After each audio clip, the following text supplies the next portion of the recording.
এবার যুক্তরাষ্ট্রের অতিরিক্ত শুল্কের খড়গ পড়ল বাংলাদেশ সহ ১৮৫টি দেশ ও অঞ্চলের ওপর।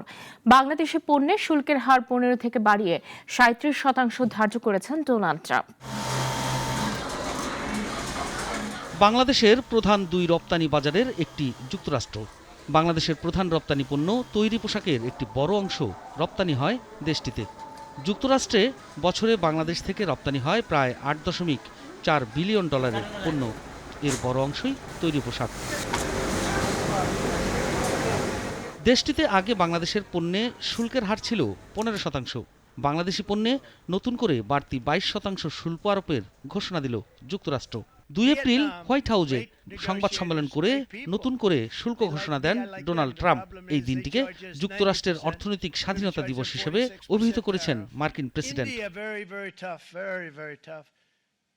পোশাক খাতে বাংলাদেশের অন্যতম প্রতিদ্বন্দ্বী দেশগুলোর মধ্যে চীন, ভারত, ভিয়েতনাম, কম্বোডিয়ার উপর শুল্কের হার বাড়িয়ে যথাক্রমে ৩৪, ২৬, ৪৬ ও ৪৯% নির্ধারণ করা হয়েছে।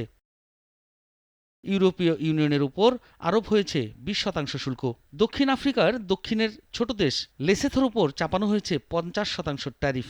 শুল্ক আরোপে বন্ধুরাষ্ট্রকেও ছাড় দেয়নি ট্রাম্প। যুক্তরাজ্য, অস্ট্রেলিয়া ও সিঙ্গাপুরের পণ্যে 10% কর আরোপ করা হয়েছে। বেশিরভাগ দেশের উপর ৫ এপ্রিল থেকে কার্যকর হবে বর্ধিত শুল্ক, কিছু দেশে ৯ এপ্রিল থেকে। অতিরিক্ত শুল্কের কারণে বাংলাদেশের রপ্তানি বাজারে বিশেষ করে পোশাক খাতে নেতিবাচক প্রভাব পড়বে বলে ধারণা করছেন অর্থনীতিবিদরা। সাইফুল শাহীন, নাগরিক, ঢাকা। ওয়ালটন আবারও মিলিনিয়ার অফারে ওয়ালটন ফ্রিজ কিনে আপনিও হয়ে যেতে পারেন মিলিয়নিয়ার।